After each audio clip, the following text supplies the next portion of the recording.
When deducing may not catch a criminal, you may need to resort to a disguise. Here's your look at the brand new NECA toys. London After Midnight, the ultimate Professor Burke.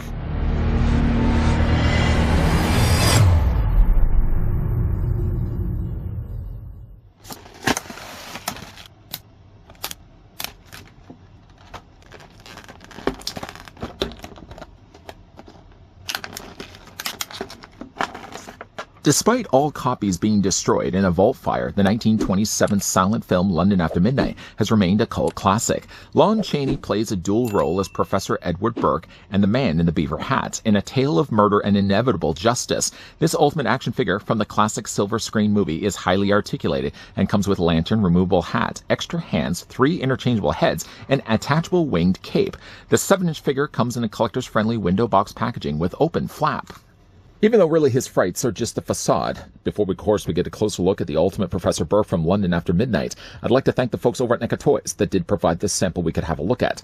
You did hear right at the beginning of this review, all copies, unfortunately, of London After Midnight were destroyed in the 1965 MGM Vault Fire. Some copies, I'm sure, still exist somewhere, but they haven't surfaced yet. The figure, though, of Professor Burke is going to stand just a little over 7 inches in height, maybe about 7¼ inches. Well, that's going to translate to a figure that's 18 centimeters tall. I'm sure this guy may have some problems with Burke playing dress up as the undead. Here's what the figure looks like with the Bela Lugosi Dracula. A character that always tries to hide his facial features. Here's what the figure looks like with the Phantom of the Opera. And a character that has to dress up in order for him to see him. Here's what the figure looks like with the Universal Monsters Invisible Man. In the movie, the Deer Inspector dresses up as a vampire in order to catch the criminals. So his frightful face isn't even his own face. Ironically enough, though, Lon Chaney was responsible for doing his own makeup. And even though, unfortunately, we don't have a working film available for London After Midnight, most of the movie has now been presented through stills and background music. So there is a way still to watch it, although it's only just still pictures that you can be seeing. The figure, though, comes included with quite a lot of accessories. First, he comes with a lantern. The lantern's nicely molded here in a very dark gunmetal gray. It looks to be the case that they've used a translucent yellow plastic as sort of the main part of the lantern. It does actually fit into his hands, although not the hands that he has right now, but he does actually have one suitable for holding the lantern. It's just basically this hand here. You take the handle carefully, because that's one thing that's going to be potentially broken if you're not too careful. Just basically feed it underneath his fingers. You can also as well pry the fingers, which I find helps a little bit. Pry them just away from the palm, just enough that you can actually get the handle in there. Because like I said, you don't want it to break. It basically holds it exactly that way. The figure has already sort of disfigured or somewhat arthritic hands on the ends of his forearms. But the figure also comes included with a pointing hand and also comes included with more relaxed palm as well. And easily it's just a case of popping it off from the existing forearms that he has, or the existing hands. Just pop those off and you're good to go. The figure also as well comes included with a top hat. All the 3 heads, by the way, do accommodate the top hat, which is basically made of very soft plastic. Taking the one that we started with, though, it's basically just a case of fitting it over top of his head, and it fits in really nicely. If you're not as familiar really necessarily with London After Midnight, or Professor Burke for that matter, what you can also really do too is I find this guy would be a really great stand-in for a Jekyll and Hyde. I don't think really we have plans for a Jekyll and Hyde figure down the road, but this would be really, I think, an ideal stand-in for a Jekyll in the meantime, or I guess it would be a Hyde in the meantime. Now, he has this head sculpt, or he also has 2, let's just grab these right now so you guys can see. He has this head sculpt, which has a very demonic-looking smile in front of his face. He also has this one. Now, actually, all 3 of these heads also kind of remind me a little bit of Uncle Fester from the Addams Family movie with Christopher Lloyd. You could probably, I'm sure, customize this as well, but the head sculpts, again, on all 3 of them. I do like the darker off-purple gray that they've used for the skin tone. The big, buggly eyes that he has sticking out actually really do paint nicely. You can see they're a little off-yellowed here, and a big smile on his teeth there as well. The teeth actually is one of my favorite things about the head sculpt, is that all 3 of them also have very well painted teeth. For how small really those are, the paintwork on these is exceptional. The only thing I would really worry though about is putting on the hat as many times as, well, I haven't done it very many at all, but the fact that this is likely painted, putting on the hat several times, I would imagine would start to probably wear away the paint on the sides of the face. That's not going to happen for me. I'm going to basically just essentially choose which head I want to use and then stick with that. Now, we looked at this head, and I believe I also brought in this head here, which you can actually see does have the comb over on the top, party on the back, long sideburns there sticking over the ears. He has that head sculpt, and if I can actually hold these 2, I can bring in the other one.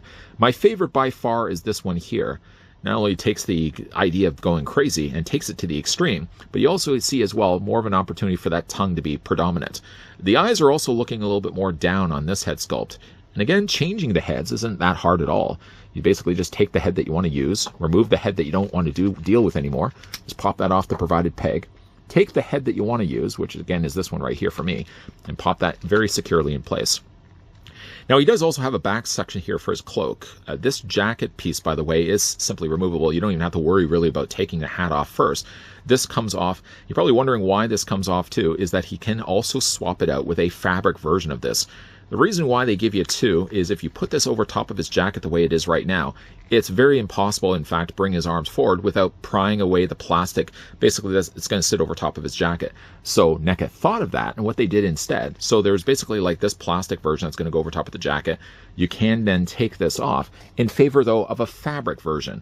The fabric version, though, is a little bit lighter, so when you're putting it against the backdrop with the plastic for his jacket, you can see like it's not quite the same color, but it's pretty close. You're going to basically fit that over top. Just pull these over like you're drawing curtains. Now you basically have a cloth version that gives you a lot more freedom, especially if you want to bring his arms out, for example. You wouldn't really be able to do that with this one here. The actually other thing that the figure also comes included with is the bat wings. I know, bat wings as well. Yes, the figure does also come included with this, as we do see. I would say in the normally I would have said in the movie, but from the stills that we see, he also has a pair of bat wings. I guess buying into the whole idea that he looks like a vampire. It's really interesting to see a company like NECA Toys doing something in a medium like this. Normally, you just expect to see like plastic, but while it's plastic, it's definitely a lot more rubbery. It's kind of more like a rubbery fruit roll-up. Nice detailing and texturing on the back of the wings there as well. It's going to go basically this way, and what you'll need to do is you'll have to pop off the head and pop off the side hands in order to fit this basically around the pegs. So let's do that.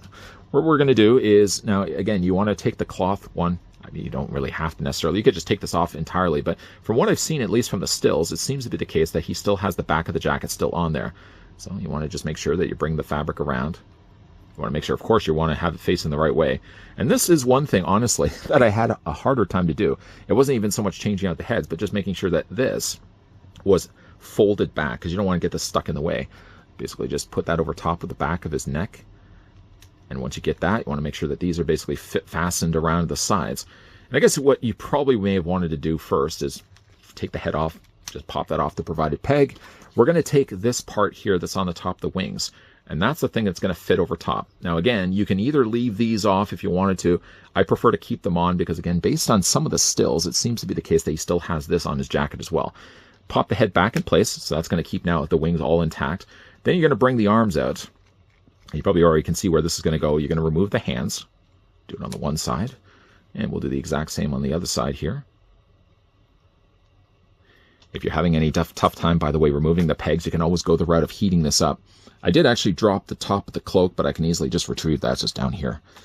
And then what we're going to do is we're going to take the hands, and the hands will kind of be the thing that guides those back in. So you're going to plug this in. I want to make sure, of course, I want to make sure I've got the right hands facing here. So just fit the peg in, and the peg's going to be the thing that guides it back into the forearm. So you're going to do it on one side, and then you're going to do the same, as you guessed it, on the other side as well.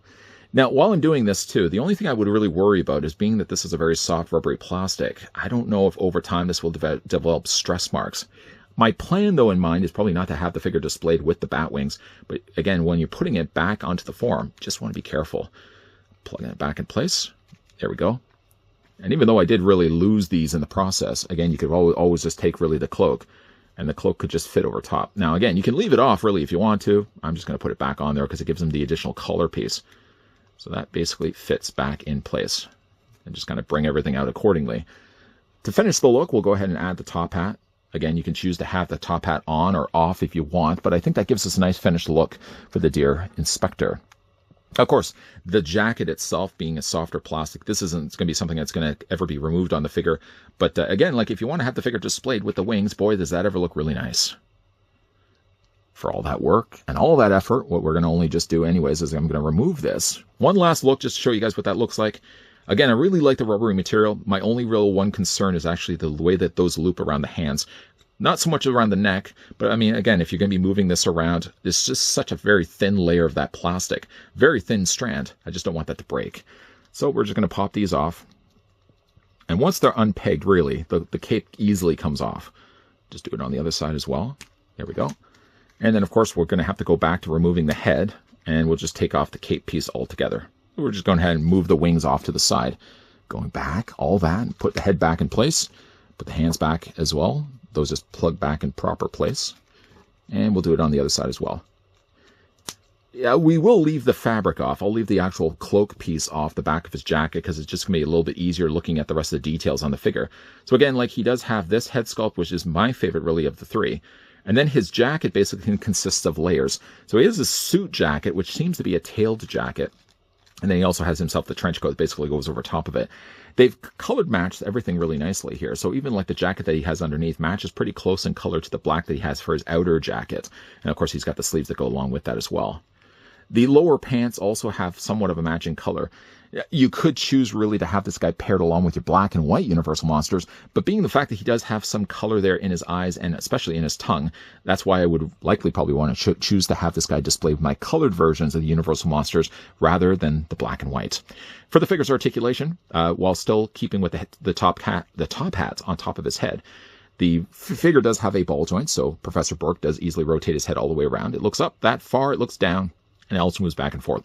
Again, one of the main reasons why I love this head sculpt so much is the fact that the eyes are angled down like this. It really gives him a sinister look. The arms do come out at easily 90 degrees, so you can take those arms and rotate them all the way around. Because this is also softer plastic, even though the arms are really close in quarters, it doesn't seem to be a thing that gets hung up, so you can easily rotate the arms back and forth. He has a single hinge only in the elbow, but that allows at least the forearm to rotate back and forth. And Burke's hands rotate all the way around. The upper torso is, despite all these layers having there, I mean, you can still easily rotate his torso all the way around. The legs do split, a little more hindered by the fact he does have the jacket over top of it. You can bring the legs forward, bring them back. There's a swivel at the top of the thigh. Again, only a single hinge on the lower knee. Allow the rotation there on the lower leg, and an ankle pivot back and forth this way, and an ankle rocker this way as well. Of course, I can't help but also mention as well, I don't want to overlook this, that Burke does also have pegos on the undersides of his feet. So if you want to have the figure displayed with the display stand, if you want to put him in more of an interesting pose than I've got him displayed right now, you can do that. NECA does, of course, provide, not with the figure though, but they do sell certainly standalone display stands. You can also always pick those up as well. I really like the look of Professor Burke. It's really, again, sad the fact that London After Midnight was just burned in that MGM's vault fire. If not for that, copies probably would have existed. I still think, though, somewhere sitting in somebody's vault or storage locker is probably in a copy. Because you would imagine, though, MGM would not be the only ones that would have a copy of that movie. It probably has been passed down from generation to generation. And there's probably now, people that probably have a copy sitting somewhere, but it hasn't yet surfaced. So unfortunately, the only way right now to still watch London After Midnight is basically through a series of stills and pictures put all together with background music. It's not probably the most ideal way, and not probably the way that the original makers and the director, and certainly Lon Chaney, had intended that the movie was ever going to survive. But at least the movie somewhat survives with a figure that we get from NECA Toys. I'm so glad that we did get ourselves Professor Burke. He's got one of those iconic looks to him that even though you may not have had the chance to see the movie, you probably would have still come across Inspector Burke here. The figure is nicely detailed. He's got a lot of accessories going for him, and even though, I mean, really, depending on how you really want to have the figures displayed, I think he still stands in really well with the rest of the Universal monsters. Just bring in a couple right now. You could choose to either have the figure displayed as Professor Burke, or again, as mentioned earlier, I think he'd also stand in really nice for a Hyde, Jekyll's counterpart. Even though the movie was destroyed in the 1965 MGM Vault Fire, in 2002, Turner Classic Movies aired a reconstructed version produced by Rick Schmidlin, using the original script and numerous film stills to recreate the original plot. Not really the ideal way of watching London After Midnight, but that's the best that we'll do until somebody one day just happens to go through their collection of film reels and comes across London After Midnight. Even though one of the copies I'm sure was destroyed, there's always a chance, and a hope at least, that somebody has one still in their collection. Now, me being a big avid collector of physical media, I know something about the idea of having a movie lost in time. With nowadays, not so much vault fires, but we always have to worry about digital and streaming media. That one day, if you don't have physical media, movies like that only exist in the digital world of space will just cease to exist. So I'm always a big advocate of having films on a library shelf, physical, something you can pull away and open up and watch whenever you want, versus relying on streaming services that, again, just one day decide they don't want to have that movie air anymore. When it comes to certainly the longevity of London After Midnight, we can of course thank companies like NECA Toys that keep the movie and the legacy of Lon Chaney alive by producing ultimate figures of them. Now, of course, what we get here in Professor Burke is a nice recreation of what we see in the stills of London After Midnight, recreated with 3 very interesting, very unique different head sculpts. Of course, he has different accessories, including the bat wings that I've got the figure displayed with right now. The only thing I would worry, though, when it comes to Burke is the bat wings that attach on the back of his body. Being that they only attach by only looplets around his wrists, and especially around his neck, those would all be things, especially for how thin that material is, that I would worry over time would maybe start to degrade and even rip themselves.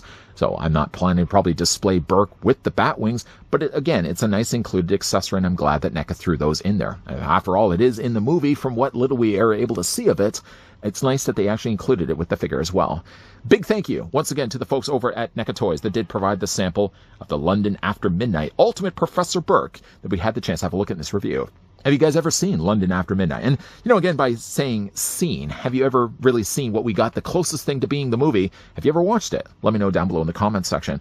Also, as well, if you guys did enjoy this video, I want to throw it a like. If you guys are loving the content you guys are seeing and would like to stick around for more NECA reviews, hey, you're in luck. We got a whole stack of stuff that's going to be coming up on this channel in a matter of time. Of course, you want to make sure that you're not missing out on any of the thing that the person behind the camera is going to be regurgitating by hitting the subscribe button down below, by turning on the bell notification, by the most important thing, of course, coming back here on a regular basis. And as always, guys, thanks for watching. See you guys next time.